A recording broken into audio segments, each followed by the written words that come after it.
What's up, guys? Hey, John. Go ahead. Do I sound okay, or do I gotta adjust my shit? You sound way too goddamn loud. Turn the gain on your mic down and put your headphones in. Okay.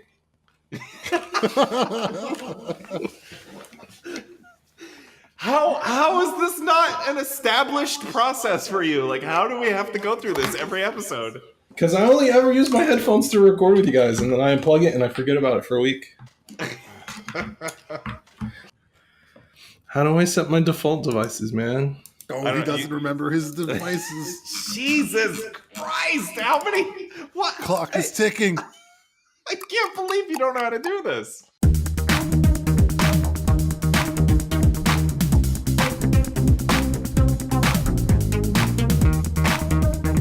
Welcome to the Good Games Podcast.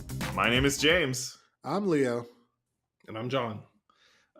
Today, I'm very excited, gentlemen. We're talking about one of my favorite games of 2017, Hollow Knight.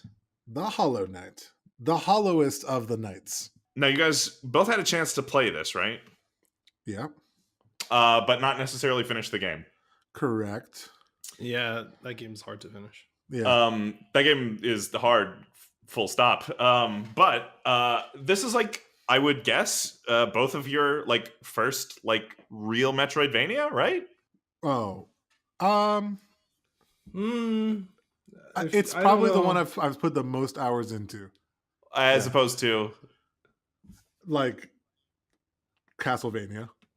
like legit ass, Right. like Symphony of the Night, Order of Yeah. Ecclesia. Like I've played a few minutes of all those in the arcade Okay. or whatever. You know? All right. Not in the arcade, but you know, Or whatever, I don't know what I'm talking about. It's Okay. definitely the Okay, most good. the longest amount of time I've tried playing a Metroidvania game. Well, I wanted to ask, what was your guys' reaction to this type of game? I felt like it is award worthy, and Wait. The type of game. Before we get into Hollow Knight, I'm Okay. just talking about the game format. Because I imagine this is sort of a system shock if you haven't played a game like this before. yeah. Okay.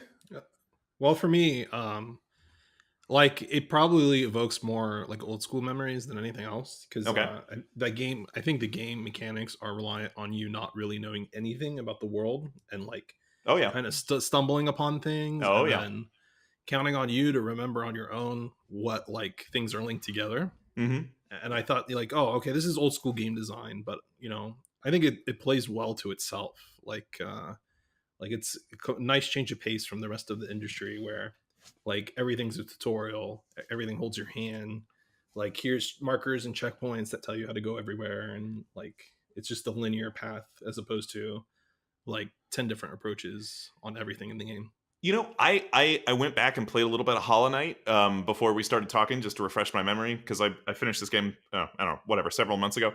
I think this game does a great job of tutorializing all of its mechanics without like being heavy-handed with it.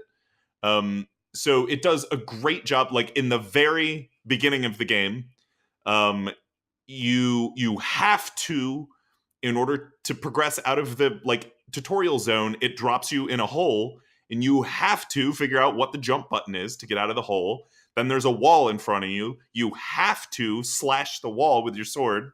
So like it like right in those moments there, like it taught you how to jump and how to swing your sword, like without like press A to jump, press Y to swing your sword. Like it's not heavy-handed, but still definitely tutorializes all of its mechanics, like in a really, I don't know, smart way. That's true. Yeah, but I think that counts more towards the moment to moment versus like the big picture, right? Like after you pass the tutorial area, then you're just kind of like dropped into the town, that main area, and then like the only option is to go through the hole, and then just after that you can go south, you can go east or west, but it doesn't really kind of point you, and the maps aren't like the levels you have to discover. Oh, no. Like the exploration is all you. It is not hand-holdy at all. Like it just lets you go wherever you want. Yeah. Exactly. Yeah. So is that typical of Metroidvanias? Of the good ones? Yeah, probably. All right. Yeah, I really don't like Metroidvania games. Okay. Why? Can you dive into that? Like, why? You just Well, that's kind of what I was hinting at. Like, I think this game is award worthy, and it's worthy of all of its critical acclaim. But I okay. just did not enjoy it at all. Well, why? I think it's I want you to because qualify both of those things. Like, what do you mean that it's worthy of all the praise that it gets, and what do you mean that you didn't enjoy it? okay, so I can tell that the game is very well designed from a standpoint of like, you know, I'm a developer, you know, you're a developer, you guys are. We know what Mhm. it takes to make smooth gameplay with smooth animation frames, beautiful artwork. It's just a well put together package. I can tell they put a lot of You're giving me a lot of credit. I don't know how to do any of those things. okay, no, but I'm just saying like we know how much work is involved in that, Okay, and I can roughly something estimate that's how much work. quality, Yeah, yeah, yeah, versus yeah, something yeah, that's yeah. not. Yeah. And so I can tell that they put a lot of thought into level design, into the puzzle sort of systems, and the combat like feels smooth and everything. But just like the general game play is just bad Mhm. for me. Having to figure out where to go on my own, I don't like. Okay. Having to fight or knowing enemies that kill you really easily, I don't like. Yep. Having to retrace my Yep. steps for whatever god awful reason, I don't like. Yep. Having to remember everything myself, Yep. I don't Yep. like. Yep. Uh, so yeah, so just pretty much the whole game, yeah, I don't like. That's a big part of these games is exploring and at least for the first part of the game or when you enter a new area, it really requires you to hold a lot of the like world map in your mind Yeah. until you're able to find the map guy and like fill out on But paper that's like so much pressure. I hate it. It's so frustrating. And then you die, and then uh-huh, you have to go all the way back to a mile away to respawn uh-huh. at the last But like rest zone. You know. Mhm. wouldn't you guys say like Hollow Knight's probably more on the brutal side of the Metrovania Oh, spectrum? absolutely. This game is wickedly difficult. Absolutely. Like an actual Metroid or a Castlevania game is probably a little bit like less or a little more forgiving and less difficult. I would I imagine. I actually yeah, and to test that theory, I actually did way more prep for this episode than I have any other episode in recent memory.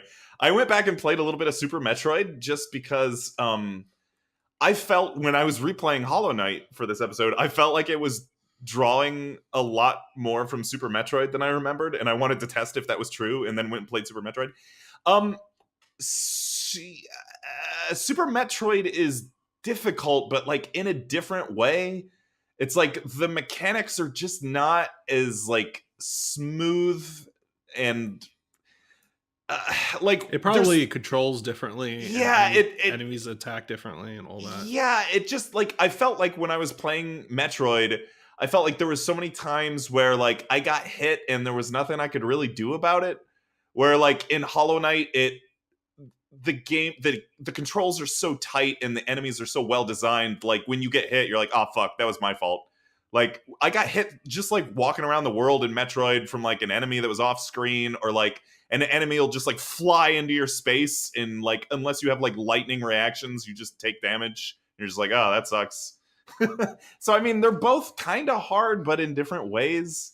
Mm. I think Hollow Knight is more fair and because it is so fair in the way that all of the enemies and mechanics are designed, it gave that game license to really ratchet up the difficulty. Like, um, does that make sense? What I'm Yeah, saying? I mean, I think Yeah, Hollow Knight sounds like it's more difficult on purpose, yeah, yeah, you yeah, yeah, know, yeah, yeah, versus being yeah, difficult just based on like the engine, you know, or whatever. yeah, yeah, yeah, yeah, yeah, yeah, yeah. And I would agree with that because you know I definitely have played some of those classic sort of Metroid games, and this definitely felt smoother and stuff in that way. But yeah, like just unforgiving, you know, in a lot of ways. Mm-hmm. Um, Also, I mean, I think this game is great if you're like a Dark Souls fan. Yeah, Um, there's two games that I think this game is mainly pulling from. It is pulling a yeah, lot from Super Metroid, and it's pulling a lot from Dark Souls. yeah, it feels like 2D Dark Souls with bugs, and Yeah, yeah. I like Dark Souls, kind of, but like I'm Hmm. not. I don't really like Dark Souls, you know. And Uh-huh. So the That's same accurate for me the as well. same thing stands for this game, where like I hate, like I want to know more about the world and what happened, but I hate that Yeah. they don't just tell you. No, So yeah. it's It, just it terrible. it did something that I haven't seen any game since Dark Souls do, which is like emulate Dark Souls like inscrutable lore. Yeah. Like where characters just like speak in riddles and nothing is like explicitly ever exactly told to you. That's so You frustrating. just have to infer everything from like I don't know. I like that. I like that kind of story design, A but lot I of can people see how do. people. Yeah. I know. I can see how people find that frustrating, and I can also see how people find Metroidvanias frustrating. A lot of people don't like not knowing where to go. Like exploration is not fun. It's like I just want to progress. Like I Right. don't want to explore. I want to move forward in this game. I'm so happy especially you not said fun. I'm so happy you said the word progress, because Uh-huh. when we talked earlier this week or something about, I Mhm. think John asked me like, well, did you get to play a lot of Hollow Knight? And one of the main problems I have with this game is if I want to tell you Mhm. how much Hollow Knight I've played, there is literally no way for me to tell you how far I've progressed in this game. Yes. Well, I mean, there's an hour count, but Okay, hour, yeah, but that's nothing. yeah. I mean, But yes, there is. So Boss this game, fights. yeah, exactly. This game pulls from both Dark Souls and especially Super Metroid. So if you played Super Metroid, you know that the main goal of Super Metroid is you have to defeat Ridley, you have to defeat Kraid, and you have to defeat I always forget the third boss's name. I can't remember, but there's 3 bosses you have to beat before you can fight the final boss. Once you beat those 3 bosses, the door opens and you can face the final boss. It's the same format in Hollow Knight. So one of the first things you discover is this really weird egg, and it's got 3 faces on it. Once you progress far enough in the game, it'll mark those 3 faces on your map, and those are your 3 objectives. You have to take down those 3 bosses before you can face the final boss. okay, so I I guess I must didn't have get very I far must then. have not even made it far enough to see one marking on the So map. none of you guys, I've defeated any of the 3. You guys didn't get the I map defeated markers. a lot of bosses of various levels, and one boss Okay. that was like multi-level. Like this boss he kept going after I thought he died, and all this garbage. So he was like the Which one are biggest you boss talking I about? faced. He's the dude that jumps around and shoots fireballs at you. He was like the There's Count of Souls or something like. Was he like your second boss or third boss? I think maybe the third boss, but he was definitely the biggest boss I fought. Like he was in the Okay. Soul Tower City of Souls. You Oh, haven't the seen City of anything. Tears. Yeah, City of that Tears. boss is pretty hard. Yeah. Yep. Yeah, he was not one of the Yeah. bosses that you're talking about. No, he's not one of the 3, I don't think. Dang. But I think it's like right after that, then you get the 3 map markers. Oh, You didn't get that? I never even saw the markers. Oh, okay. Nope, me neither. Okay. I fought like maybe 5 bosses in that game. 4. Oh, wow. Okay. Yeah. One of the things this game does really, really well is when you think you've seen the entire scope of the game, like when you think you've seen everything, you're always wrong. There's always some huge secret, like some huge zone or some big thing that you haven't seen yet. That like this game is just constantly unfolding, and there's like always new things that you haven't seen yet, which I don't know. It does that better than any other game I've played in recent memory. It seems like just when you think like, all right, I think I've got everything. All right, I've beaten this game. And I like went online. I was like, what? Like there's all these like hidden zones and all these like optional challenges and stuff that I completely missed. Yeah, I would argue that maybe it's a little too big, actually. Really? Yeah, it's like too much. Too much choices. Yeah, too much too out there. intimidating. It's like I don't want all this, If it was a nice, I looked on my save file, almost 10 hours, 8.5 hours, and Okay. I feel like for this game, I should be close to the end, And I haven't even touched the beginning. Oh, dude, people say this game has like a 60-hour minimum or something like that. Oh, no. I put maybe 30 something in. I think less than 30 in my first playthrough before I beat it. But you skipped a lot of optional stuff, right? I did. I didn't even want to. I thought I had beaten all the optional stuff, and then like I beat it, and I was like, "What the hell? Like, there's all these bosses I missed." Okay. You know what else is frustrating is okay. If I like every time I pass an obvious entrance to a new what do you call like a new, you go through a door and it loads like a new like Yep. view New zone, yeah. zone, right? Okay. Realm. I can always see doorways to realms that I can't reach. Right. And I right. know that's because Yeah. I'm missing some sort of ability Yep. that I Yep. unlock, but I don't know A, what the ability is, or Uh-huh. B, where to find it. Mhm. And it's so frustrating because I'm gonna forget where the hell this is. Aha. And this is why That's I one of hate, the this game is so frustrating. That's one of the really cool things that Hollow Knight does that I have not seen another Metroidvania do, is there is custom map markers you can use in Hollow Knight. So when you discover one of those places, you can put down like a pin on the map. Okay, yeah, but And then no one's using that. And then like, how do you remember which pin is what what? do you mean no one's using that? I use that. Oh, I didn't use them. Well, you got to pay gel or whatever. You it do have is. to pay Yeah. the geo, yeah, to Well, get fun- the custom map markers. Fun story. I actually didn't really feel. I didn't realize Geo had such an important purpose. Oh, So, God, yeah. like the first time I got a lot of Geo for like the first kind of like mini boss you fight, I think I had like over 1,500 Geo or something, and I just Mhm. went and bought all of the items at that shop, Mhm. and including That's like all the probably a good markers. use of geo, though. That's No, not it's necessarily that's not necessarily a bad idea, because like the map markers are really like they're never not going to be useful. Hmm, You know what I mean? I guess, yeah. Plus, there's opportunities to lose all that geo if you die twice, right? Exactly. Yeah, I've lost thousands and thousands of geo just cuz it also does the Dark Souls thing where if you die in you don't lose everything until you get back to that spot and you have a chance to recover all your stuff. But Yeah. if you die twice in a row, then you lose it all, which I love that too. That's another like tough but fair sort of thing. It also adds a See- lot of stress, yeah, because then like if you're almost dead and you still haven't gotten to your body back, you have like heart palpitations trying to get back to your freaking body. Yeah. God, Yeah, but you got to control his palpitations because that could get you killed again. Yeah, man. I know. Rushing back to that body. God. Yeah. This is Terrible. definitely not an easy game. Like if I mean, this is a tough game, definitely. I would say my biggest frustration with this game has to be when you find the person who sells the map in the new area, but then Mhm. there's like a note on the floor and it says, "Sorry, I missed you. You can Right, just go yeah, back yeah. to them." I swear to God, I go back to the town and there's nowhere to purchase the map that this guy says. Is Wait, back in I town. thought he only left whenever you purchased the map in that area.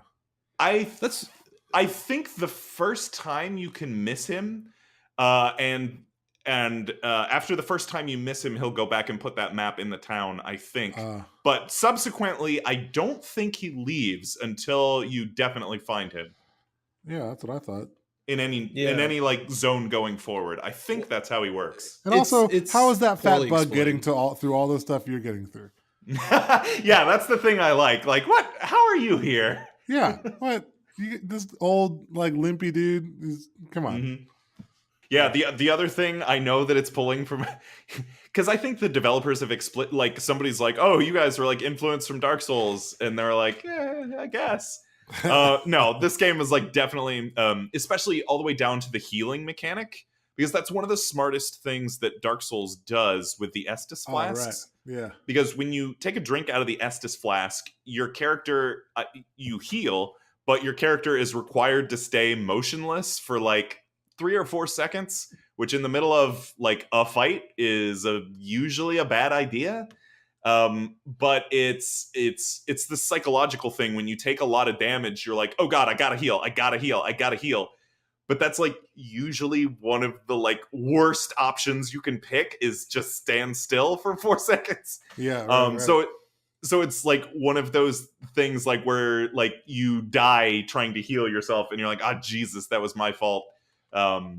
Which is like definitely goes back into that like tough but fair game design that Dark Souls is, I guess, known for, and also Hollow Knight is known for, I would say, just emulating the same sort of healing mechanic. Yeah, where I you have think to. I had to learn that when like certain boss fights, I was like, oh, I could totally get away with a heal here, and then No, I you learned can't. quickly that I can't. No.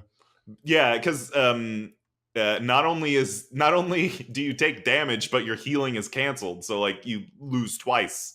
Yeah. Yeah. Yeah, timing is everything in those kind of games. Like Mm-hmm. you do heal, but you gotta really time it Mhm. perfectly. Yeah. You have to know the boss's pattern. Yeah, it really rewards you for like memorizing patterns and knowing how to, I don't know, be good. I also noticed that like just the way you talk to the characters is very Dark Uh-huh. Souls esque.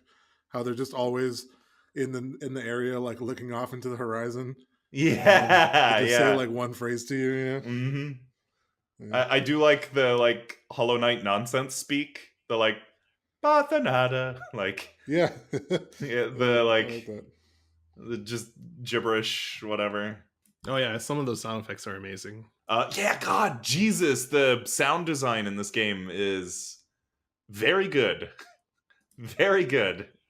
I thought the bug aesthetic was a little weird at first, but then like I Mhm. fell in love with it. Yeah, Like the more I yeah, played, it's so vibrant and colorful and yeah. Yeah, polished. yeah. Art style and sound design were huge pluses for this game. Yeah, game has great art and great music. I thought was pretty Mhm. good, and the sound and everything. Yeah, it's super chill. Yeah, that's what I was saying. I think it's a pretty chill sort of Uh-huh. ambient sound, but it Oh, is it's really very nice. subtle, yeah, Yeah, extremely subtle. But it is very I like nice. the little orchestral. It's very piano and strings. It's very nice. I like it. Yeah, It, I it agree. lends a lot to the ambience. It's especially like when it kind of has that same sort of creepy. I don't know if it's the chords they use, but Mm-hmm. it kind of adds to that feeling of like what happened in this world. Like it's Yeah, almost it's not yeah. quite scary, but it's just this Like mood that's just melancholy. yeah, and it's Yeah, kind of yeah, disturbing to me. I don't know, yeah. but at the same time, I want to know more. Mm-hmm. Yeah. There is, I will say, if you want to know more about the lore of Hollow Knight, there is like one YouTuber, Moss Mouth, I think. Hello, this is James coming to you from the future. Technically, it's still the past if you're listening to this recording, but it is a time that is after the initial record date of this podcast. I am interjecting to point out that the YouTuber I'm thinking of is Moss Bag, not Moss Mouth. Mossbag is the YouTuber. Moss Mouth is the name of Derek Yu's company. Derek Yu made Spelunky. So check out Moss Bag for Hollow Knight lore explanations, and Moss Mouth if you want to play an excellent roguelike platformer. Both of those mossy things are good to check out. Anyway, back to the podcast. Who just does like super deep dives into Hollow Knight lore. And he has like hour-long videos that are like analyzing every like item description and location and character appearance and like every word of everything. And he presents a pretty convincing argument for how the events and lore of Hollow Knight unfold. Isn't it weird though that like you have to have some guy dissect every piece of dialogue to try to come up with a story that may or may not be accurate to what the writers wanted? Like, Yeah, it has come I down to deep analysis to But get. on the flip side of that, I like building my own interpretation of what I think is happening. And also, I love going on. And I did the exact same thing when I finished Dark Souls. Is I went in and watched like lore explanations, and I tried to compare and contrast that with my interpretation of the game, which is, I mean, it's different, and it's something that you lose. Like you cannot do that in a game that has a like a strict hard like this is exactly what happened, you cannot interpret this sort of thing, you know what I mean? yeah, It's, I don't know, it's different. I don't know, that's another thing I can see why people find that frustrating. They want to be told exactly what happened. They don't want to have to fill in the blanks or imagine what might have happened. But I enjoy that sort of I don't know, oblique storytelling, I guess. Something different. Yeah, something different for sure. What do you guys think? Anything else on Hollow Knight? It was a good game. I think, and I've said this before on this podcast, I think it's a goddamn masterpiece. And I think it is the definitive Metroidvania.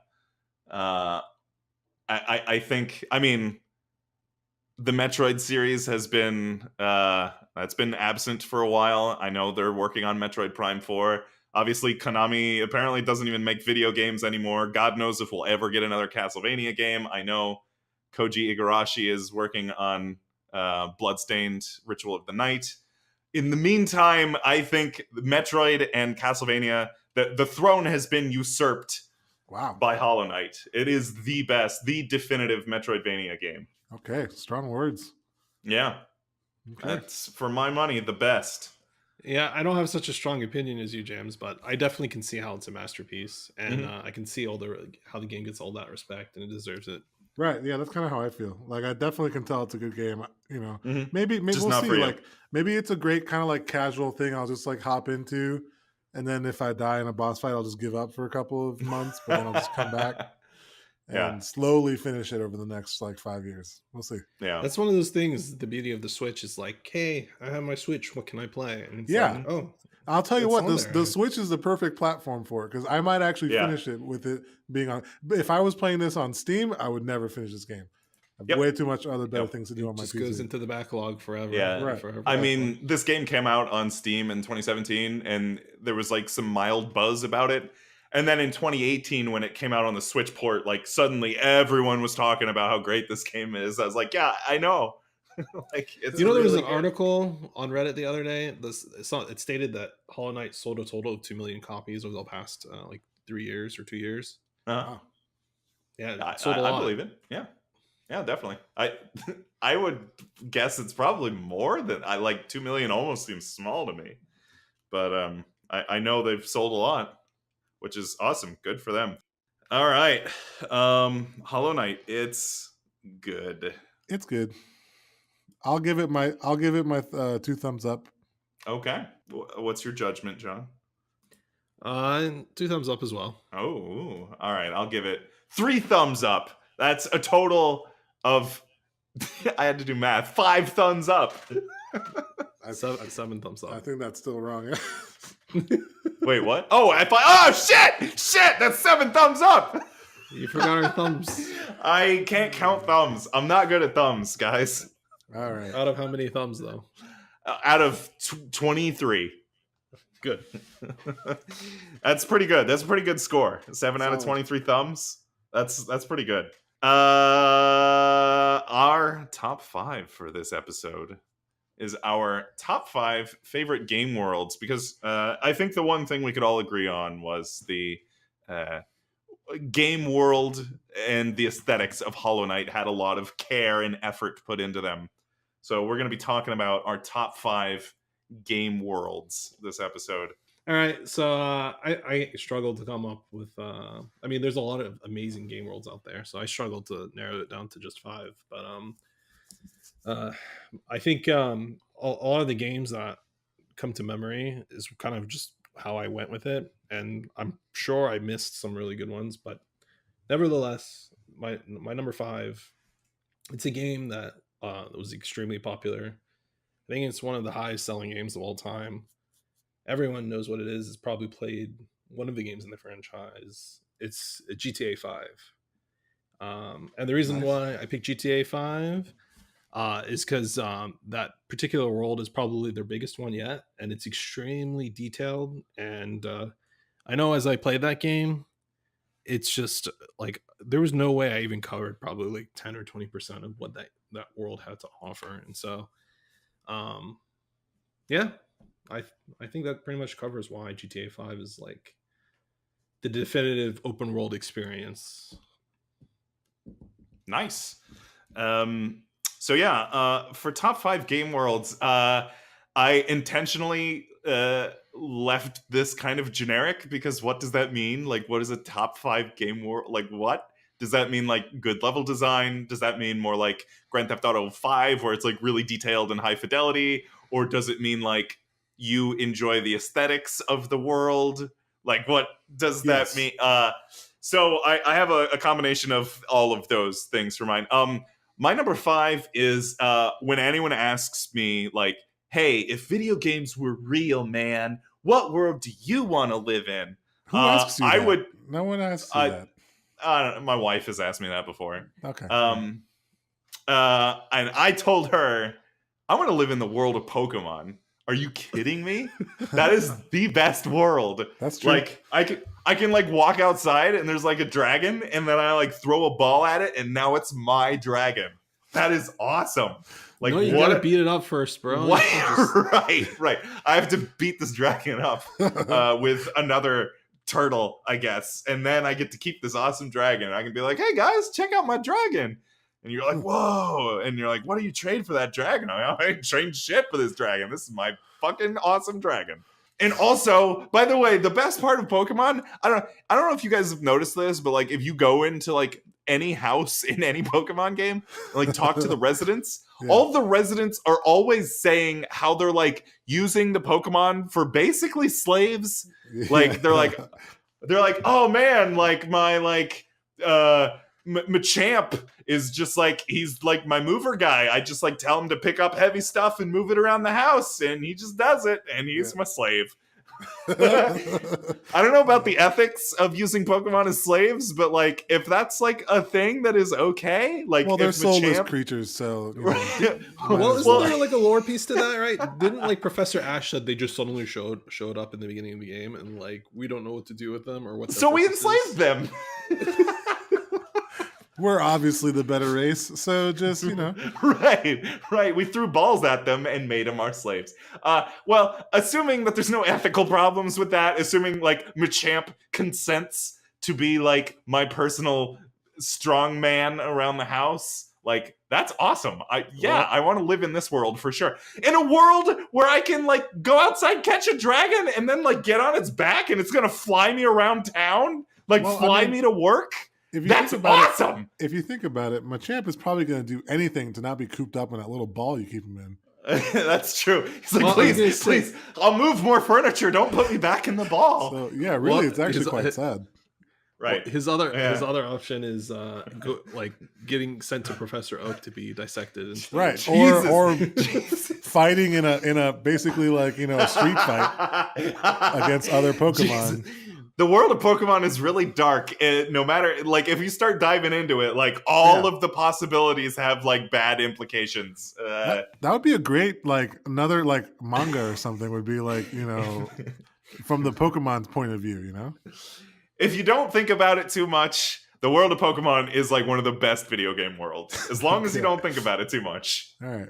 That's fair. My number 5 is a different Rockstar game.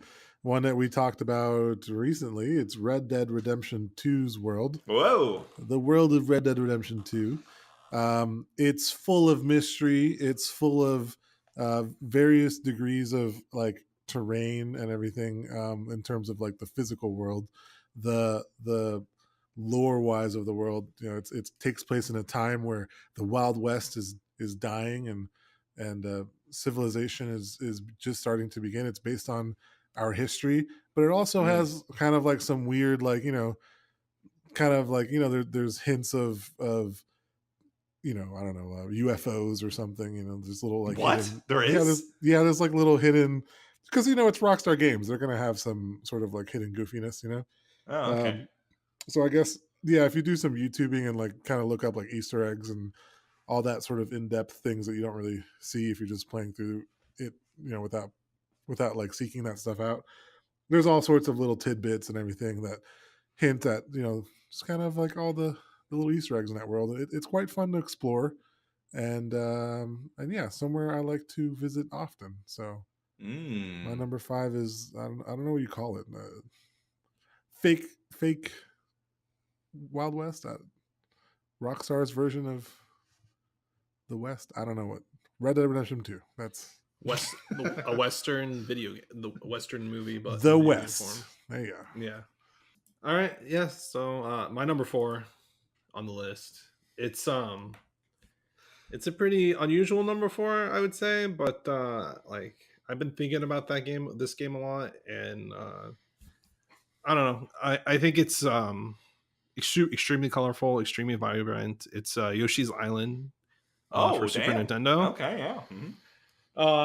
I think it doesn't really compare to like the vastness of like Rockstar games or like the imagination that Pokemon is, but Mhm. from like a video game perspective and just from evoking feelings of nostalgia, it's just super colorful, like easy on the eyes, very fun, interesting like gameplay mechanics, and the world itself is just like kind of color, like just watching a color book unfold basically.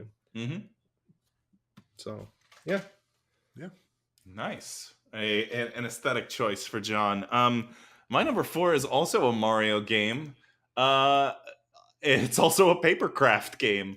It's Paper Mario: The Thousand Year Door, and I love Oh yeah. the town of Rogueport in Paper Mario: The Thousand Year Door, specifically just because of like how alive that town feels, like how much character that town has, which is mostly due to just like the really good writing and localization that game has. Like all of the townspeople have like clever things to say. They all have personalities. They all kind of live lives. Like different events will happen to them throughout the game. Like I don't know, somebody like you'll step on like somebody's contact lens and it begins this whole side quest which was like totally an accident, and it begins this whole side quest where you have to get their contact lens back, and then I don't, it's just these memorable characters because like this person gives you so much shit for accidentally breaking their contact lens. And it's like, well, now you're in debt to me 1,000 coins now, Mario. And you're like, oh god, like this guy. But then eventually, this person, after you pay them back, like becomes your like personal chef and like helps you cook healing meals and stuff. It's ridiculous. I just love the ridiculous humor that is present in Rogueport in the Thousand Year Door. Yeah, I definitely thought that place has a lot of character. Exactly right before you said those exact words. Yeah, good 4. My number 4. I also don't know what to call it, but I will say the world of Halo, or Oh, wherever Halo took place. I don't. what that has a name. All right, I'm I, looking that up. Keep I going. don't really. I don't know it enough about it to have a name for it. But and I don't mean just like the Halo ring, Oh, that I know what you're talking about. Yeah, that they're yeah, like on. I mean, just yeah, the yeah. overall world. The world building in that game is actually, I think, pretty good. Like, well done. Mm, It kind of drops for a first person shooter. Like, it just kind of drops you right away into like this. Oh, you have to start shooting aliens. Don't ask why, but slowly you start to realize, mankind is in this, ever present struggle with this alien race, and then like another race comes in, and I don't know. It's just, it teaches you, like, it has each mission. I'm talking about like original Halo here, of course. mm-hmm. Each mission kind of does a good job of developing the story and developing the world further, and you start learning about all these different races and a little bit of the history of why you know humans are in the struggle that they're in, and then I kind of forget what happens in like the Halo games after that. Mm. But I know that they've gone on to make books and make I think various other forms of entertainment. There's endless amounts of lore Yeah, surrounding the game, even fan lore too. yeah. I'm betting. So it's just a very interesting world. I really wish I spent more time in there after the first game, but it's definitely tempting to try to like pick up a book or something and read some Apparently, of there that. is no name for this. I was looking at it's just called the Halo universe. There you go, the Halo universe. I That's what I I figured it said. would have a dumb fictional name, but it's just the Halo universe. Well, I think it's based off of like our universe, right? Because like Right. the people, Earth is Sorta. referenced so Sorta. much. Yeah, yeah. Yeah, yeah, Yeah, Yeah. yeah, yeah. All Yeah. right. So, Yeah. my number 3. Are you guys gonna keep going? Yeah. Yeah. yeah. All right. My number 3 is It's from the Zelda franchise. It's the Oh. latest. It's the latest installment in this series. It's Zelda Breath of the Wild. Oh. Yeah. Oh. Ooh. I don't know what I can say about too much about the game. You guys have all played it, so. But basically, for the listeners out there, it's the first open world game of the franchise, and I think it takes kind of the mold that is Zelda, and it kind of changes it up a bit, but it gives you that like same feeling that you're playing a Zelda game, but just in an open world. And you for the first time ever, you get to have that sense of exploration where you're not really limited by like what the game wants you to do, versus like, hey, you can do anything in any order, which is like a very new thing for the series. And that's kind of refreshing, like for someone like me. Like, I like Zelda games. I'm not like the hugest fan of them, but I think this is a little more digestible for me, for someone who's like played a ton of open world games. It's a lot easier to relate to, coming off of a lot of other big open areas. So yeah. Yeah. Nice. You can always go back and listen to episode 1. Episode Oh. 1. The Yeah. Phantom Hyrule. Yeah, I'll check it out. Our podcast. Well, John, I'm pretty sure you've been copying off of me. You've been copying off my notes. My number 3 is Hyrule, but not Breath of the Wild. I'm going to go with the Hyrule as it appeared in Ocarina of Time. Nice. That is like, I don't know. When I think of Hyrule, that's just the Hyrule. That's the first one that pops into my head. And a lot of that has to do with just the world building. Same as like Rogueport. It's a game. It's a world that I've spent so much time in. I haven't revisited Ocarina of Time in probably close to 10 years. And I know exactly where everything is. Like if I picked up that game, like I know that game like the back of my hand, right? Like, Yeah, that's so true. I don't know. Yeah, it's just it's a world I enjoy spending time in. It's a world that also feels vibrant and alive, the same way that like Thousand Year Door does. Like when you go into a town, I always think of like the back alley in the Hyrule Market Square, where there's like all these mini games like Bomb Chew Bowling. I'm like, oh wow, that's cool. That's like what the townspeople do when they're not in the market. This is what they do to kill time. They go bowling. Like, wow. Like there's like, I don't know, like all those little things just helped bring that world to life. I think I've mentioned that before, like the fishing hole. Like, oh wow, this is what people do in Hyrule. By the way, did anyone, I brought this up before and I'm pretty sure it was on this podcast, did anyone confirm, I just said I know this game like the back of my hand, but I'm pretty sure you have to swim across Lake Hylia to get to the fishing hole. Am I remembering that correctly? Because that's the one thing that doesn't make sense. Yeah. Really, everyone who wants to go fishing in Ocarina of Time has to swim through this lake? Really? Yeah. I think the fishing guy ought to move his location. Well, that's kind of part of the day of fishing. Like, you got to start with a good swim, and then you can fish. I don't know. Yeah. The True. only fishing in that game that I can recall of is the lake by the water temple, and you would get like a really special prize if you caught the biggest fish, which I managed to do. Yeah. Mm-hmm. Is that the same area you're referencing? Is that near Hyrule? What are you to Hyrule is the whole kingdom. Yeah. Well, I was thinking of the castle itself. No. The Lake Hylia. In Ocarina of Time, Lake Hylia is not near Hyrule Castle. Right, exactly. Yeah. Oh, yeah. All right.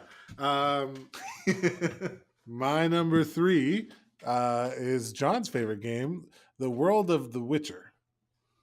Oh. 3. I mean, I guess The Witcher 3. Okay. All right. But I mean, they're all the same world. So The World of the Witcher series, I guess. I don't know the names for any of these worlds. Oh, that one definitely has a name. All right, I'm looking this one up. All right, keep going. Terraria or... Oh, it's something like that. Something. Teladine. Something with a T, right? Yeah, it's something like that. Teladrin. Novagard. What's it called? Novagard? Oh, is that what it is? Novagard. That sounds gay. Yeah. Are you... No, What? Sorry. It's Novigrad. Novigrad. Okay. That sounds like something from like some Nordic thing or something. Well, that's the city, and then the whole landmass is called Redania. There you go. Ooh. That's more like yeah. it. Yeah, it's like almost Swedish or Nordish, Yeah. sounding. Yeah. What I like about this world is I can kind of imagine like living in a world where it's routine, like you're just hanging out at a bar having a pint of ale, and someone starts, bursts into the bar and says, "Oh, there's a bunch of, harpies outside. They got loose from the nest and they're attacking the townspeople." Like, it just seemed like it was like a routine part of life.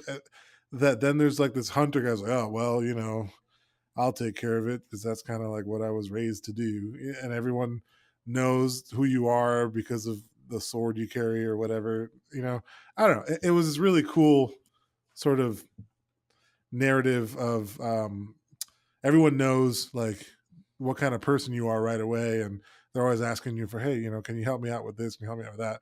It's like a routine part of life and everything. I don't know. I like that aspect of it a lot. He's basically the medieval Ghostbusters. Right. Like you have a problem, you call the Witcher. Yeah, kind of. Yeah, basically. And they had this so sense. badass. They had this sense of like mystery about them. Like no one exactly knew what the ritual was like, and not everyone survives. And it just kind of has this mysterious like infamy to it. I don't know. I really like that whole world.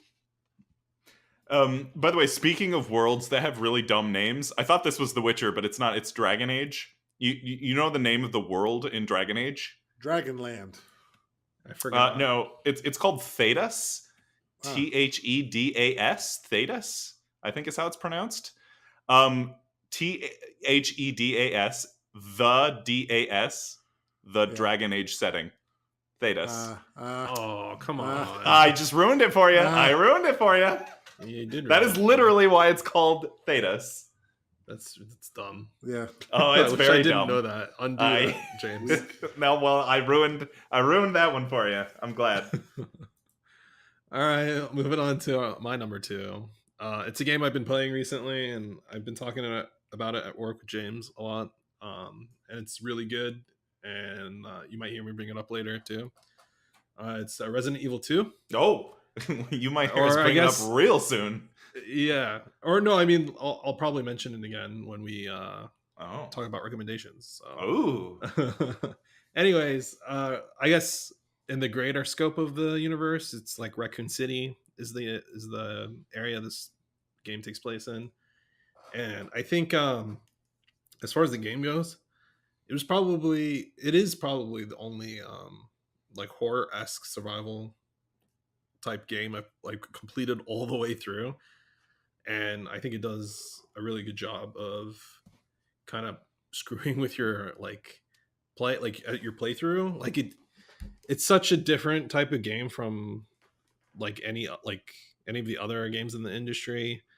It like the pressure you feel when you're like walking around the police station and like hearing like different sound effects in the background and not knowing where that's coming from. Even like someone who's completely fresh to the game like me, when you go to open the door and like you're in the inventory screen trying to pick something, you don't know for sure what's going on, like if the game is still actively going on or not. And you learn, the more you play, you learn these things and you figure it out, like, oh, like the game is respectful of you in your inventory screen, but you still hear sound effects and it still screws with you a bit.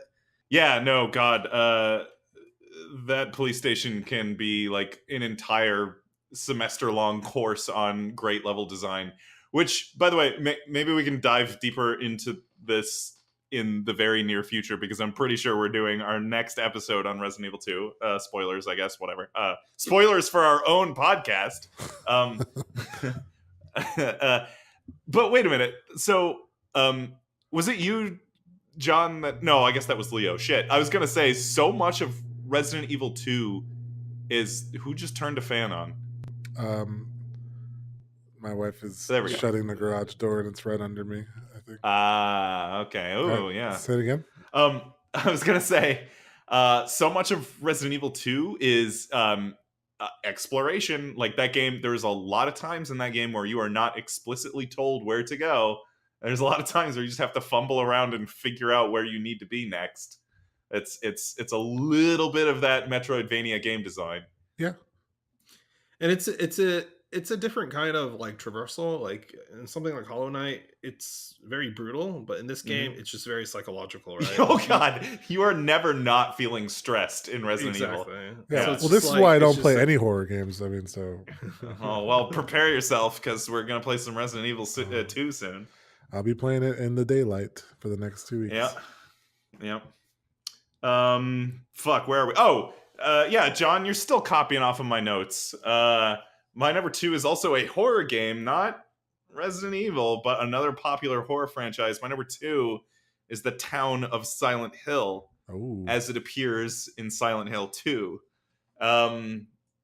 I think that The Town of Silent Hill, as it appears in the second game, is also, you could have an entire semester-long study on the level design of Silent Hill. Specifically, because there's you can design levels that are fun to traverse. You can design levels that fold in on themselves and have a lot of secret passageways, like in Metroidvania games. You can design levels that are puzzles to figure out how you need to traverse. Silent Hill's levels are designed to psychologically fuck with you, and they're also designed to convey the theme of the game without spoiling too much of what the theme of the game is. But and I'm talking specifically about the Silent Hill Historical Society, which is the the zone of the game you play through near the end of the game. I've never been fucked up by level design before. Like, that was the first time I was like, oh, holy shit, like I can't handle where this game is taking me, just like in a physical space. Like, the level design was absolutely subliminally I don't know, fucky. what the? I don't want to go. It's No so hard to spoilers. talk I gotta get around to playing. I This, know. try to play I know. this game. now. Yeah. If you want to try to understand what the hell I'm talking about, and go play that game. You It's had me a at- good one. You had me at fucky. I really want to try that out. Yeah. Oh my goodness. Yeah. Yeah. What an amazing game. Silent Hill 2, The Town of Silent Hill 2. Oh my god, The Town of Silent Hill, as it appears in Silent Hill 2, but specifically the Silent Hill Historical Society. All right. My number 2. My number 2 is one of many in the series of games called The Elder Scrolls, but this one in particular is the world of Morrowind, as seen in Elder Scrolls 3, Morrowind, I think. It's actually so here's that's another like world where the names are kind of crazy, right? Morrowind is just part of the greater continent of like Tyrrell or whatever. I don't know what the names are. You want me to look this one up too? No, it's fine. Because a lot of people, right. like John, is probably more familiar with Skyrim, which actually takes Right. place in the same world. It's just two Right. two different areas. Yeah. In I was the gonna say, I was gonna add to that and saying like, I understand that Skyrim's just like the northeast region of this massive landmass of the Elder Scrolls games. Right. And technically, Morrowind is the biggest area, as I think Todd Howard explained when Skyrim was releasing. Nice. Yeah. And it's for such a large area, it's actually has a really good feeling of it kind of feeling somewhat lived in, I guess. It was the first game that I remember witnessing people kind of strolling around and having their own like schedule of things to do. Every time you went into a city, it felt like people definitely live here. They're doing their own thing, and they have their own routine and their own lives. And then what you do is you sneak into their huts while they're sleeping and you murder them, and then you take their Rob 'em stuff. blind. And then the Assassin's Guild's like, hey, you should be an assassin. So there's like, I don't know, there's a lot of the Elder Scrolls are kind of like, I kill a lot of people in a lot of Elder Scrolls games. But yeah, that was just kind of, to me, the first one that they really mastered that style. But Yeah. that's I'm noticing that seems to be a commonality here. We really like these whatever really detailed worlds that feel really lived in, that feel like they're alive. Yeah, absolutely. Yeah, there you go, John. Yeah, I was gonna play off your segue. You didn't And though. I would say, as far as lived in open worlds, I think my number one is probably the best example of that. And it's part of the same franchise that was mentioned earlier, and it's called Red Dead Redemption, the first one. Oh, ooh, Yeah. that's a So, twofer. yeah, well, Leo mentioned the second game, and he mentioned kind of like some of the cool little Easter eggs and things like that. I think the first one had some of that too, but what I really liked it was the originality of it. It kind of brought back the Western, idea. Like before it, Western movies were kind of like the only example of like Western media or entertainment, and it was like black and white. It was like really hard to get into, like for someone new or younger. And I think Red Dead Redemption did an amazing job, like putting a stylistic spin on that. And like I remember playing that game, and people were saying stuff like, "Oh, you're just playing GTA with a skin on it. Like the horses are basically cars, but with skins on them." And like like everything's just skinned differently. I'm like, I had pretty low expectations going into that, but like the game really has this immersion effect of like being in a Western setting, having these Western characters, like being an outlaw, and like still having a moral compass, like these themes that you hear about in all these Western movies, but if you don't watch them, you wouldn't never know. And it kind of ties all that really well, and it makes you legit like, oh wow, cowboys are actually really cool. Like it makes you really think that. Cowboys are cool, man. Cowboys are cool, and I've got no way to segue from Cowboys are cool into my number one game, which is the world of Lordran as it appears in the original Dark Souls. Wow. If you could teach semester long classes on the police station in Resident Evil 2 and the Silent Hill Historical Society, you could whatever do an entire lifelong study on the world design and the level design of Lordran. It's so good from like a technical standpoint of like like player flow, like guiding the player through the world, like where the player needs to go next. That's really good, especially the first half of the game. But also like the lore, just like all these really interesting areas. Like the first time you go to like Anor Londo, you're like, oh wow, this is like a kingdom like as it appeared back in those times. Like it's not completely in ruins yet. Like wow, this is crazy. Or when you go to the new Londo ruins, like underneath the Firelink Shrine, you're like, oh god, like this is hell. um, but you can tell like that whole area like just has a history to it. Like you can just feel that from the level design. They did such a goddamn good job. The first time, if you ever discover that Ash Lake is a thing, because that's a totally optional area, just like going down there and you're like, wow, there's this whole huge hidden zone, like amazing. And I know that there are some zones in Dark Souls that are not as good as the others. I know a lot of people bring up Lost Izalith and the Demon Ruins as examples of like, oh, these areas suck. Like I kind of reject that. I don't think those areas are bad, and I don't think they suck.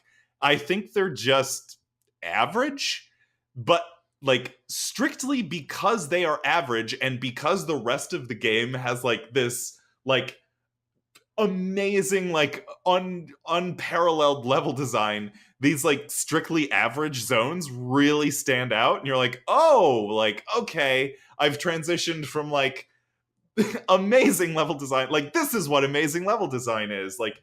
I reject the idea that those zones are bad. I don't think those are bad level Right. designs. I think Not they're inherently just, bad, but bad relative to the rest of the game. yeah, relative to the rest of the game. Yeah.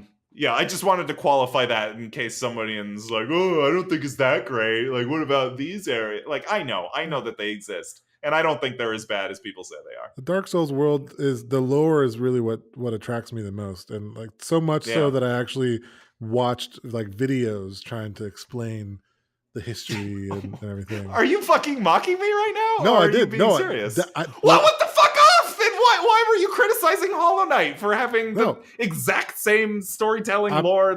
Because I can't do it while I'm playing the game. I have to go watch a video to know about the world, which kind of sucks. It doesn't make it less interesting. It just makes it less accessible. Yeah, that's perfect. It's definitely less accessible. Yeah, that's the part that sucks. You can't like it in Dark Souls and then turn around and criticize it in Hollow Knight. No, it's the same thing. I said Hollow Knight had good lore that I don't know anything about. That's the thing that I found interesting. Okay, all right. Just making think sure he you're was being just saying consistent. it's like it's super cryptic, but when you get Right. to Oh, the absolutely. lore, Absolutely. when you get to the Yeah. lore, it's really good. Yeah, Yeah. Like I want it's to know juicy. more. Yeah, It's juicy, but you got to work for it. You Yeah. gotta work off the shell and get to that sweet. I don't sweet nougat like center. I don't like eating crabs for the same reasons. Too much work, very little meat. Oh yeah. Okay. Yeah, it tastes really good, but I wish you would just Right. give me the meat. All right, fair. You know? Just making sure you were being consistent. Oh yeah, I'm consistent in my bad opinion.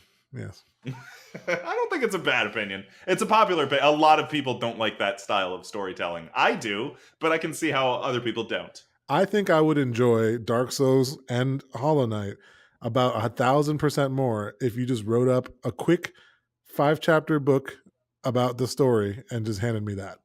Just said, here's everything you need to know. I would love that book. All right. My number one has already been talked about. It is the world of Hyrule. I'm not picky about which Hyrule you want to talk about. I'll take any Hyrule. Whoa. We got a threesome here, guys. Well, you got to be more specific though, because all the games do you know what? I'm amazing gonna pin you jobs. down. John and I are gonna pin you down in this threesome, and you're gonna have to tell us which Hyrule Like Wind is your Waker favorite. is completely different than Majora's Mask. Right. Exactly. It's kind of different, but what I'm saying is, even in their differences, they're all still really good, and they're all still, to me, the number one worlds. Like I'll pin every Zelda Hyrule against any other worlds you guys talked about. They're all better. In my but opinion. half of them don't even take place in Hyrule. Any Hyrule world is the best. Okay, but if I had to pick one, it's gonna be. Yeah, there you go. It's gonna be Ocarina of Time Hyrule. Okay. You know That's what I wanted to to get out of you. Yeah, I mean that's. Yeah, I think be that's the one. fair. I definitely agree with you guys. Ocarina of Time is probably the definitive, like the first one everyone thinks of. Yeah. It's just classic, man. And for everything James said, like, just beautiful, well designed, and so full of history and lore, and it tells you about it. You know, doesn't make it a mystery. You know, or gives you just enough of a mystery that you know you're going to find out about it as you play the game. Like, I don't know. Yeah, it has a good balance. It's good. It's good. It's good. Good games. It's good worlds. Let's have some good endorsements. Sure. John, what you got to endorse? All right, so I was saying how I was mentioning it in one of my top fives. Yeah. I think Resident Evil 2 is a game I endorse. Yeah. I'm going to second. I was just going to say, I don't want to say too much more because I think we're going to talk about it next episode. Yeah. So I'm going to second your endorsement because that's probably our next episode. So we're probably going to take a deep dive on what makes RE2 so good on our next episode. Oh God, there's two things I could endorse. You know what? I'm going to endorse a movie that I watched the other day. So if you know me, or if you're an avid listener of the podcast, of which there are two, maybe, those people know that I love bad movies. Somehow, as much as I love bad movies, somehow I've never seen Birdemic. That just slipped past me for some reason. I've never seen Birdemic. I watched it last weekend. It is so fucking good. It is exactly like my like perfect style of bad movie. Yeah. Just so bad it's good. Like it's still watchable. Like because there are certain bad movies. Like I always cite because Plan 9 from Outer Space is always brought up as one of the worst movies ever. And it's like it's just bad. It's just unwatchably boring, bad, awful trash. But like movies like The Room and movies like Birdemic are just like these perfect train wrecks that A real like special kind are of bad. they're just you want to watch them just for how bad it is. Like you want to Yeah. see how bad that train wreck gets. Yeah. And Yeah. Birdemic gets real bad. It has the same sort of thing that The Room does where you're like, oh my god, all right, it can't get any worse than this. Like, oh, okay, it got worse, but there's no way it's gonna get any. Oh my god, wow, like we've hit a new low. And cinematic, like unprecedented trash. And yeah, Birdemic, holy shit. Acting is terrible. The plot is like doesn't really make any sense, but like there's these really heavy-handed. I don't. It's just go watch it. It's a train wreck. On a scale Birdemic. of 1 to shit faced, how drunk should I be Yeah. to watch Birdemic? I watched it sober and I couldn't breathe. Now, here's the thing. I was eating ice cream while I was watching it. Oh, And I swear to God, every time I took a big spoonful of ice cream, like the dumbest garbage happened on screen and I couldn't stop. Like I couldn't laugh because I would like inhale all the ice cream, right? And I didn't want to like choke myself. So I had to like do these like gasping breaths, laughing sort of thing where I don't know if you have to be drunk, but I also would not recommend eating while watching because God, it gets real dumb. okay. Noted. Yeah. Yep. Cool. I'm gonna check that movie out because I definitely like me some bad movies. Yeah. So bad they're It's good movies. Mwah, it's fantastically bad. All right. I'm gonna endorse. As you two know, I am currently standing in the very empty bonus room of my new house, for which we just bought 2 days ago. And Whoa! Congratulations! home ownership, Oh, man, yeah. that's awesome. So there's a couple of things that we're looking to do in the new house, which we're now able to do, sorts of like projects and all that. I mean, you don't have to talk about that on the podcast, but well, the reason why I'm talking about it is because in order to I was trying to make a sex joke, but it didn't land. I see. I got heard it. Oh, I got it. Oh, I thought was But I got it. so it's innocently sweet. He's like, yeah. Well, it's not gonna help that I'm gonna be talking about playing with wood for my endorsement. Oh boy, here we go. My endorsement is getting into some hobbyist woodworking. Because there's lots of things that we want to like pieces of furniture or something like just little things that we want to put in the house, but we don't necessarily have the funds after spending it all on the house to buy things. So if you learn how to make a box or make a couple of simple shelves with some pine wood from like Home Depot, you can save yourself a lot of money. And all you need is, you can use some hand tools or just like a circular saw and some screws, and a power drill, and you can build. You're going for functionality over form. Sure. I guess, Yeah. right? Yeah. And a couple years ago, I got into woodworking a little bit, thanks to a book by Nick Offerman called Good, Clean Fun, where he talked about having good, clean fun, woodworking as a kind of a dying art form, I guess. But it's kind of had a bit of a resurgence as like the hipster folks are more into doing things yourself and like, more organic things, so it's kind of cool to be like woodworking and stuff these days. So yeah, I mean, it gets you out of the computer chair and into the garage and like creating something with your hands, designing it and putting it together. It feels really cool. So I highly recommend that book, Good Clean Fun by Nick Offerman, and I highly endorse taking up some woodworking. And you're just such a I don't know, such a man's man, just woodworking and rugged and crafty. Right. I mean, if you look at like my typical weekend, I'm like woodworking, smoking a cigar after I shoot my guns and drink some scotch. And it's like, dude, are you a lumberjack? You know, I don't know. Maybe. Come back on the next episode to see Leo the lumberjack play a horror game. Ah, boy. Because that's let's see if you're still a man after that. Huh? That's where I turn into a wee little girl. I'm going to turn into a All little right. girl under a table and cry. Okay. Well, look forward to that. Okay. I still need to finish that game. John is the only one of the three of us who has finished it at the moment. I am near the end. I got to close it out. All right. I'll try. You guys get at least try a second playthrough because I'm going to go for that. I will start tonight and see how far I get in 2 weeks. It's so good. Yeah? That game is Okay. really good. All right. Yeah. It's reasonably paced too, Leo. Like I think I finished the first playthrough in like 7 hours, so it's not long at all. All right. No, it's definitely not I've long. spent more Definitely hours not in long. shitty Hollow Knight. Whoa! Oh, shitty! okay. Sorry. I didn't mean that. It's a great game. 2 thumbs up. 5 thumbs up, or maybe 7 thumbs up. Who knows how many thumbs we have up? Find out next time. Hey, for the Good Games Podcast, I've been James. I'm Leo. And I'm John. We'll see you next time. See ya.